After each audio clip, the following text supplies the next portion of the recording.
Hi hello friends. காலையில் எங்கே கிளம்பிட்டேன்னு பார்த்தீங்கன்னா ஜிம்முக்கு தான்.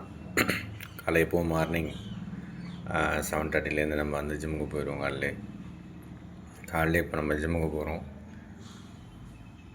போயிட்டு அங்கே நம்ம ஒரு சில ஷார்ட்ஸ் வீடியோலாம் எடுத்து நான் போட்டு விட்றேன்.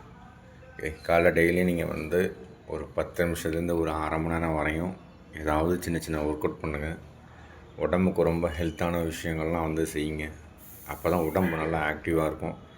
ஸோ அதனால் கண்டிப்பாக நீங்கள் வந்து ஒர்க் அவுட் காலைல ஒரு 10 நிமிஷம் ஒரு அரை மணி நேரம் வரையும் ஏதாவது டைம் ஸ்பெண்ட் பண்ணிங்க அப்படின்னா உடம்புக்கு ரொம்ப ரொம்ப நல்ல விஷயங்கள் நிறைய நல்ல நல்ல விஷயங்கள் பண்ணுங்கள். ஸோ ஹெல்த்தியாக இருங்க. உங்கள் உடம்புகளை நீங்களே பார்த்துக்குங்க. நம்ம எந்த அளவுக்கு ஆக்டிவாக பாடியை வச்சுக்கிறோமோ அப்போ தான் எல்லாமே செயல்படும். Okay, thank you. பார்க்கலாம் நம்ம. ஹலோ ஃப்ரெண்ட்ஸ், இப்போ பார்த்திங்கன்னா நம்ம வந்து ஜிம்முக்கு வந்தாச்சு. இப்போ ஒர்க் அவுட் பண்ண ஆரம்பிச்சிட்ருக்கோம். ஓகே, ஒரு எக்ஸசைஸாக அப்படியே பண்ணிக்கிட்டுருப்போம். ஒரு எக்ஸசைஸ் எல்லாம் கலந்து எல்லாம் பண்ணுறது தான். ஸோ டெய்லி இந்த மாதிரி நீங்கள் வந்து உடம்புக்கு தேவையான உடற்பயிற்சியெல்லாம் நல்லபடியாக செய்யுங்க. உடம்பை ஹெல்த்தியாக வச்சுங்க. காலையில் நல்லா வாட்ரு நிறையா குடிங்க, தண்ணி நிறையா குடிங்க. அது மாதிரி தண்ணி நிறையா குடிக்க உடம்புலேருந்து வேர்வை நிறையா சுரக்கும். மேக்ஸிமம் பார்த்திங்கன்னா உடற்பயிற்சி பண்ண உடம்புலேருந்து இருக்கக்கூடிய காலில் இந்த மாதிரி எக்ஸசைஸ் பண்ணும்போது உடம்புலேருந்து வேர்வை அதிகமாக வெளியேறும்.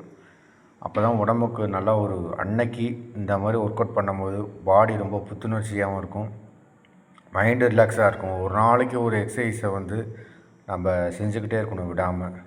நம்மளால் முடிஞ்ச ஒரு அரை மணி நேரம் இல்லைனா 1 மணி நேரம் டைம் ஸ்பெண்ட் பண்ணி தொடர்ந்து இந்த மாதிரி ஒர்க் அவுட் பண்ணிங்க அப்படின்னா பாடிக்கு உண்மையிலே பாடி பயங்கர ஆக்டிவாக இருக்கும்.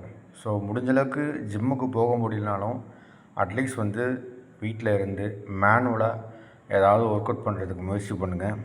வயசானவங்க இருந்தீங்கன்னா நல்லா வாக்கிங் போங்க.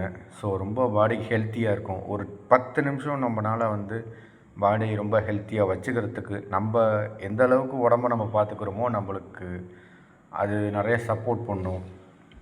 ஆமாம், அது மாதிரி ரொம்ப ஹெல்த்தியான ஃபுட்டு எடுத்துங்க. காலைல நான் பார்த்திங்கன்னா வாட்டர் நிறையா குடிப்பேன், தண்ணி நிறையா குடிச்சிக்கிட்டு இருப்பேன். அதுக்கப்புறம் காலைல ஒரு 5லேருந்து 6 பாதாம் வந்து ஊற வச்சு எடுத்துப்பேன்.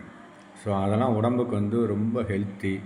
ஸோ நம்மளால் பாதாம் சாப்பிட முடியலனாலும் வேர்க்கடலை அட்லீஸ்ட் நைட்டு ஊற போட்டு காலையில் சாப்பிடுங்க. உடம்புக்கு ரொம்ப புத்துணர்ச்சி. காலையில் ஒரு எக்ஸசைஸை பண்ணுங்கள். ஸோ உடம்புக்கு தேவையான ஃபிட்னஸ்லாம் வந்து கண்டிப்பாக இது வந்து இது பண்ணணும், சப்போர்ட் பண்ணணும் பாடிக்கு. ஸோ அந்த மாதிரி ஒரு சில விஷயங்கள்லாம் பண்ணுங்கள். அதனால் முடிஞ்ச அளவுக்கு நம்ம உடம்பை நம்ம வந்து ரொம்ப பாதுகாப்பாக பத்திரமா பார்த்துப்போம். நீங்களும் என்ன மாதிரி நல்லா வேர்வை சிந்து ஒர்க் அவுட் பண்ணிங்க அப்படின்னா ஸோ ஹாப்பியாக இருக்கும். ஓகே, இப்போ நம்ம வந்து கிளம்பியாச்சு. இனிமேல் நாளைக்கு மார்னிங் தான். ஓகே, பார்க்கலாம். பாய்.